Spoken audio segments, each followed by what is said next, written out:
Assalamualaikum warahmatullahi wabarakatuh. Berdiri yang kami di sini akan mempresentasikan atau menjelaskan 3 motivator Indonesia yang kami rangkum dari menonton sejumlah channel YouTube. Sebelum kami melanjutkan presentasinya, izinkan kami perkenalan diri. Nama saya Imelda Sandra dengan NPM terakhir 016. Nama saya Zoya Putri Arisa dengan NPM terakhir 074. Nama saya Zola yang Nani dengan NPM terakhir 080. Nama saya Neo Iva Sisdiraharjo, NPM terakhir 006. Nama saya Zeko Sandika Pratama dengan NPM terakhir 082. Oke, baik, selanjutnya kita akan menjelaskan materi pertama akan disampaikan oleh Akila. Pada Akila dipersilakan.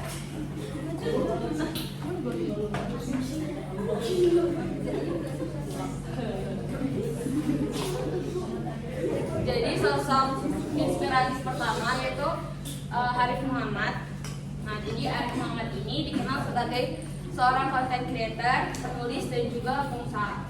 Nama aslinya Muhammad Arif Yakub, lahirnya di Batam 26 Oktober 1990. Dan dia ini menempuh pendidikan di Universitas Trisakti jurusan Hukum.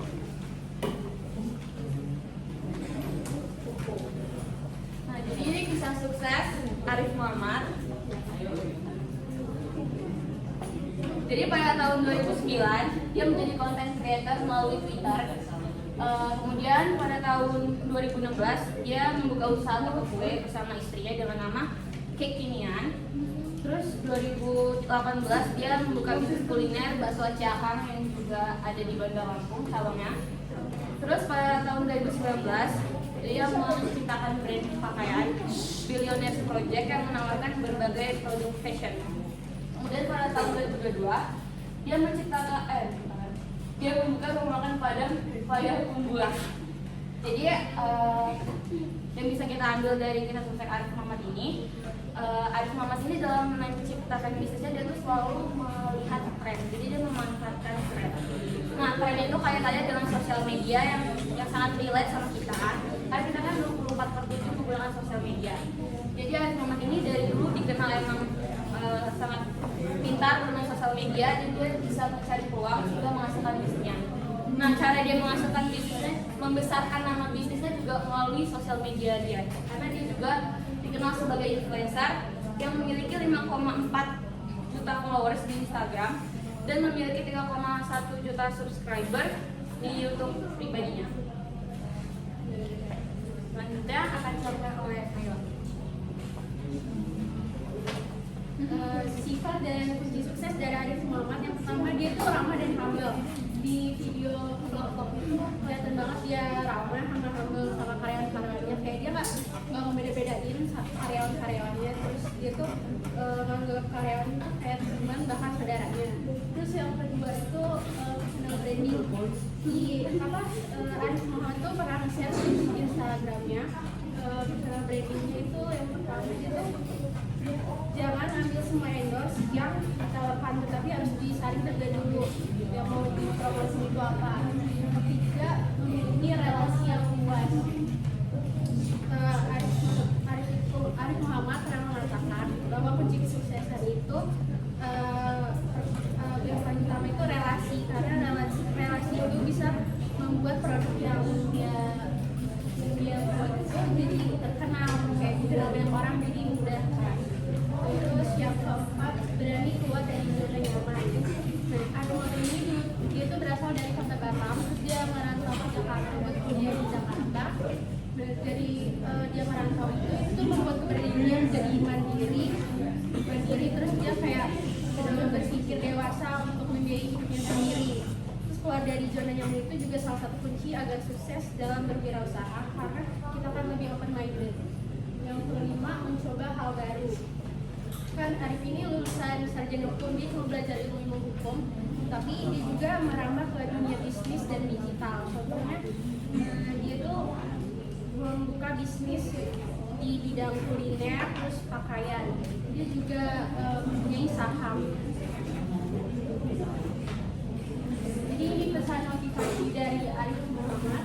Jadi ternyata kalau misalnya kayak kita lagi susah, misalnya bisnis kita lagi rugi, itu tuh wajar aja karena bisnis itu pasti ada konsekuensinya kan. Terus kita juga nggak boleh ngeluh karena itu pasti bakal terjadi, dan kita nggak boleh nyalahin keadaan. Terus kita juga harus berusaha dan supaya bisnisnya tuh sukses. Harusnya akan dilakukan oleh Motivator kedua ini Belva Devara. Di sini siapa sih yang nggak tahu ruang guru? Pasti kalian pernah dong dengar ruang guru itu apa. Mungkin ada beberapa dari teman-teman juga yang menggunakan aplikasi ini ketika SMA atau sedang road to PTN buat belajar UTBK kan. Nah, Belva ini menciptakan ruang guru karena dia tuh sempat bekerja di sebuah perusahaan. Dan dia itu memutuskan untuk mendirikan perusahaan sendiri. Berawal dari keprihatinan Belva terhadap sistem pendidikan yang ada di Indonesia, membuat Belva menginginkan untuk memajukan kualitas pendidikan tersebut. Pada akhirnya ia mendirikan Ruang Guru sebagai startup eduteknologi dan membuat aplikasi ruang belajar online pertama di Indonesia bernama Ruang Guru. Belva Devara lahir di Jakarta 30 Mei 1990 dan pendidikan terakhirnya dia menempuh gelar master di Harvard University dan Stanford University dengan double degree.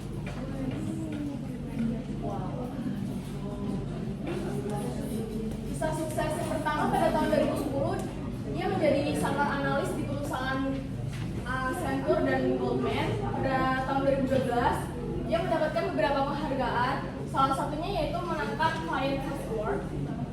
Client First Award ini diberikan kepada seseorang yang telah membuat perbedaan material bagi klien dari waktu ke waktu dan menjadi salah satu sosok termuda dari semua konsultan mitra di Asia Tenggara. Dan pada tahun 2014 mendirikan Ruang Guru yang menjadi startup teknologi dengan misi sosial pendidikan.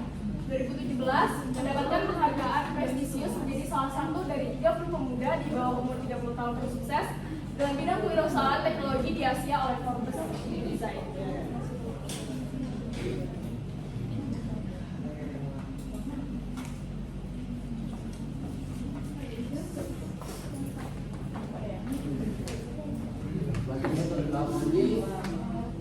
Kunci untuk memulai suatu bisnis menurut Belva Devara. Yang pertama itu adalah sejak awal sudah memiliki tujuan yang jelas.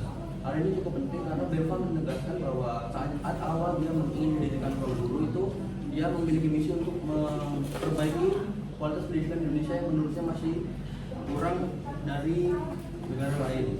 Yang kedua, membuat perencanaan yang matang dan melakukan eksekusi yang baik.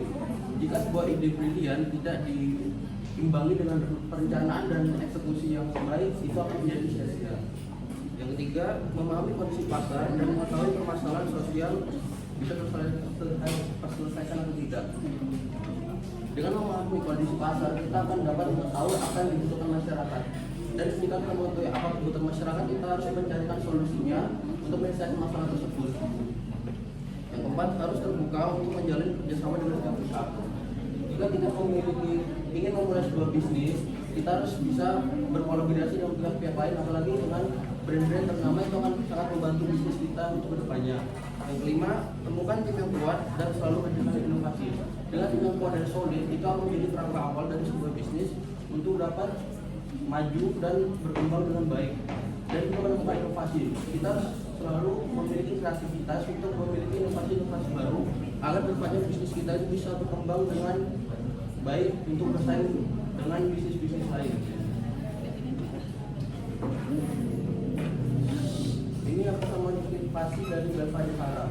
Jika kita dalam situasi sulit, kita harus tetap memiliki sifat gigih dan rajin. Jika kita memiliki sifat tersebut, kita akan tetap bisa sukses walaupun situasi itu akan sangat sulit sekalipun. Gunakanlah waktu kuliah untuk cari apa misi kalian di dunia ini dan cari misi yang tidak hanya bertujuan untuk memperkaya diri sendiri.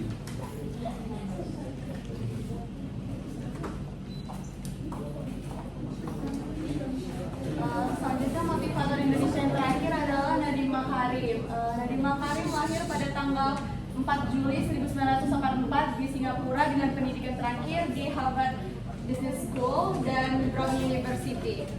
Pada tahun 2022 ia mengambil jurusan hubungan internasional di Brown University. Setelah memperoleh gelar sarjana pada tahun 2006, 3 tahun kemudian dia mengambil pasca sarjana dan meraih gelar Master of Business Administration di Harvard Business School.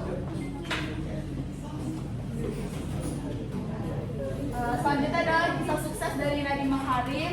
Ada 4. Setelah dia lulus dari Brown University, dia menjadi konsultan manajemen di perusahaan McKinsey & Company di tahun 2006 dan berhenti karena melanjutkan pendidikannya di Harvard University. Selanjutnya, dia menjadi co-founder Zalora Indonesia. Setelah menyelesaikan masternya di Harvard University, Nadiem bekerja sebagai co-founder Zalora Indonesia sekaligus managing editor di sana. Selanjutnya ia bergabung di sebuah perusahaan penyediaan layanan pembayaran non tunai yaitu Kartuku yang kemudian diakuisisi untuk memperkuat lini GoPay dari Gojek dan jabatan dia di sana menjadi CIO startup Kartuku. Dan yang terakhir dia menjadi pendiri Gojek. Setelah memiliki pengalaman bekerja di perusahaan ternama dari 3 ini, dia memutuskan untuk mendirikan usahanya sendiri yaitu Gojek. Selanjutnya penjelasan tentang Gojek. Sejak masuk Harvard University, ia sudah bertekad memulai usahanya sendiri. Awal mula dia membuat Gojek itu, mendirikan Gojek itu karena selama dia bekerja di Jakarta yang sangat amat padat dan macet apabila pulang kerja sore, dia biasa menggunakan ojek pengkolan karena ojek bisa menembus kemacetan terpanjang sekalipun.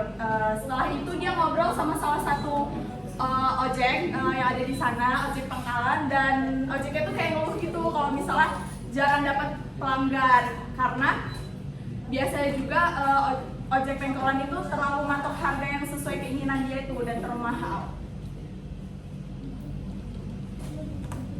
Selain itu juga Gojek bisa dimanfaatkan untuk pesan antar makanan dan barang. Jasa antar ini membuat UMKM semakin bertumbuh di Indonesia. Selanjutnya dia melakukan pengunduran diri sebagai direktur utama Gojek dan memilih tawaran menjadi menteri pada tanggal 22 Oktober 2019.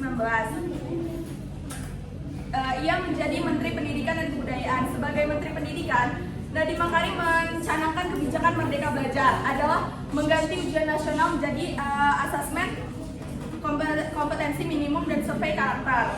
Selain itu juga ada 6 program Kampus Merdeka yang bisa kita lakukan nanti di semester selanjutnya, yaitu magang dan studi independen bersertifikat atau MSIB.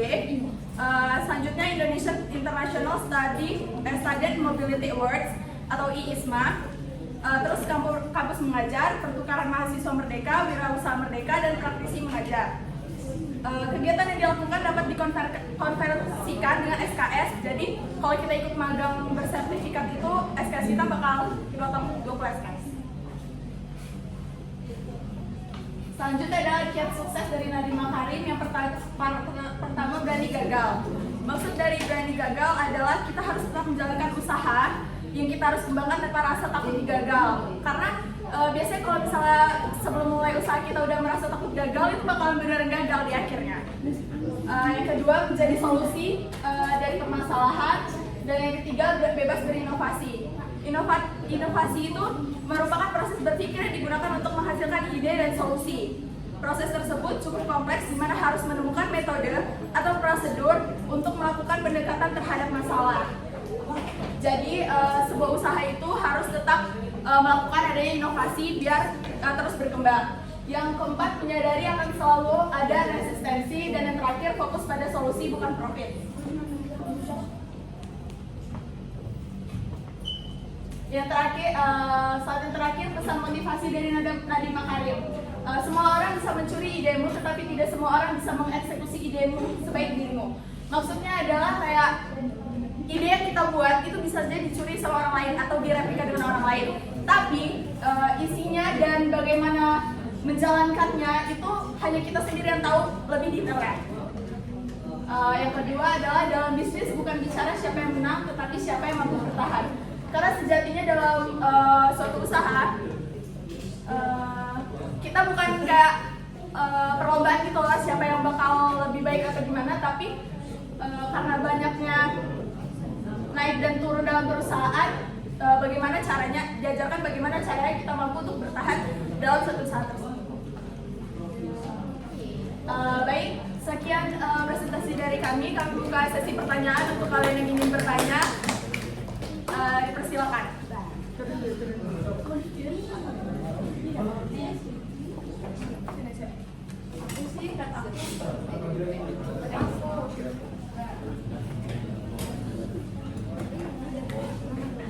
Satu, dua, tiga.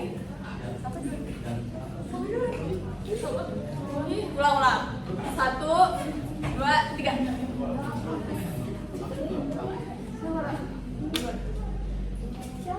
Satu, dua, tiga, empat. Satu, dua, tiga, empat. Dua kan? Dua. Aja tiga. Kalau tiga nggak langsung nggak apa-apa. Tiga langsung. Satu, dua, tiga. Ulang dan tiga. Ulang. Ini udah lihat belum? Satu. Satu, dua, tiga.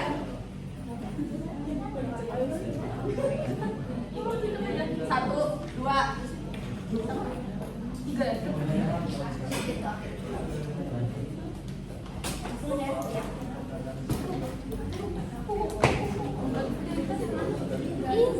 Oke, terima kasih atas kesempatannya. Saya kita dengan yang terakhir malam itu saya bertanya kepada teman-teman.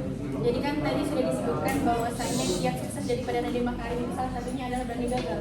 Akan tetapi tadi yang Nadia lihat itu kayaknya dari yang dijelaskan dan dipaparkan Nadiem Makarim sepertinya yang namanya gagal itu kayaknya nggak terlalu ini banget ya, tidak terlihat gitu. Jadi seperti apa yang dimaksud dengan berani gagal? Sedangkan Nadiem Makarim sendiri mungkin tidak merasakan hal tersebut.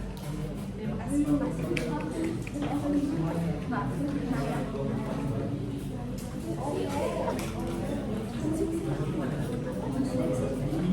Oke, assalamualaikum warahmatullahi wabarakatuh. Izin perkenalan diri, Asuransi Mandiri Pertiwi dengan MPM terakhir 127. Di sini mau nanya, kan kalau kata Arif Muhammad, kita tuh kalau misalnya berbisnis butuh relasi kan. Nah, gimana cara anak introvert kayak kita gini tuh gimana caranya anak introvert itu membuat relasi? Nambah relasi. Kasih.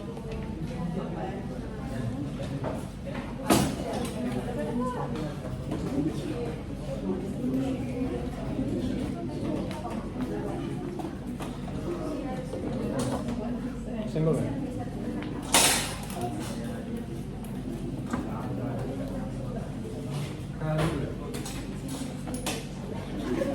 Assalamualaikum warahmatullahi wabarakatuh. Perkenalkan, nama saya Muhammad MPM 515.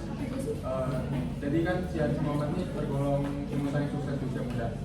Setiap usaha yang dijalannya itu selalu sukses mau di bidang pangan maupun sampai ke tangan.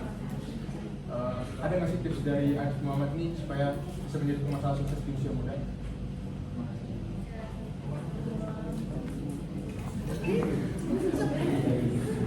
Oke, berikut tadi 3 pertanyaan dari audiens. Izinkan kami berdiskusi sebentar ya, kawan-kawan.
padahal Nadim itu kan nggak pernah ngerasain gagal kan. Nah jadi itu orang tuanya Nadim dia itu pengacara di luar negeri. Nah harusnya kalau begitu kan biasanya anak ikutin jejak orang tuanya atau gimana, karena emang udah punya apa ya, privilege-nya buat keluar negeri. Nah dia juga pernah kerja di luar negeri, di perusahaan luar negeri, tapi dia malah pilih untuk di Indonesia dan akhirnya jadi co-founder Zalora. Nah dan di situ pas dari kisahnya tadi kan dia ada kena macet tuh di jalan kan, jadi dia punya inovasi buat aplikasi Gojek dengan tarifnya tuh langsung dipatok gitu loh, karena kan kalau di Pengkolan kita tarifnya ditentuin tuh sama orangnya, kalau Gojek kan langsung dari aplikasinya gitu. Jadi kan sebenarnya dia tuh nggak tahu dia tuh bakal sukses apa enggak, tapi dia mau nyoba buat di Indonesia buat keluar dari passion orang tuanya. Mungkin jadi jauh gagal, mungkin itu prinsipnya berani mencoba dan mau beresiko mungkin ya. Ayo boleh. Kasih ya. Jawaban selanjutnya akan disampaikan oleh Naila dari pertanyaan Ashifa.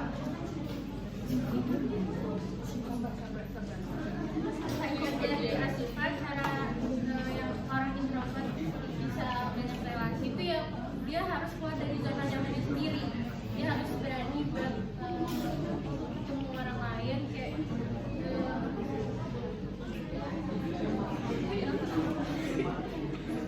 pokoknya harus mencoba berani gitu keluar dengan orang lain. Kalau dia nggak kayak gitu dia nggak bakal bisa punya relasi. Jadi dia harus coba hal baru. Terima kasih.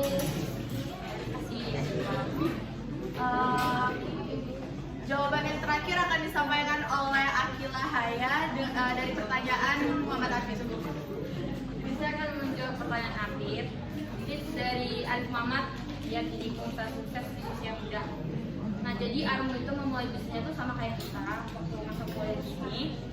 Jadi dia itu memulai bisnisnya dengan modal 1 juta. Terus dia memulai bisnis kecil, bisnis sate-satean gitu. Nah, tapi Armu ini punya prinsip untuk mengubah kalimat nanti dulu menjadi mulai aja dulu.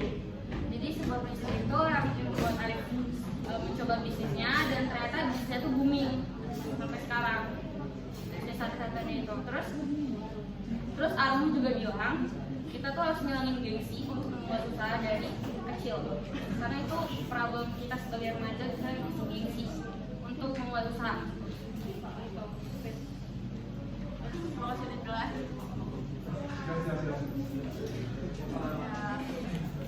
Oke, baik, itu tadi presentasi dan sesi tanya jawab dari kelompok kami. Apabila ada kesalahan kami mohon maaf. Terima kasih. Wassalamualaikum warahmatullahi wabarakatuh.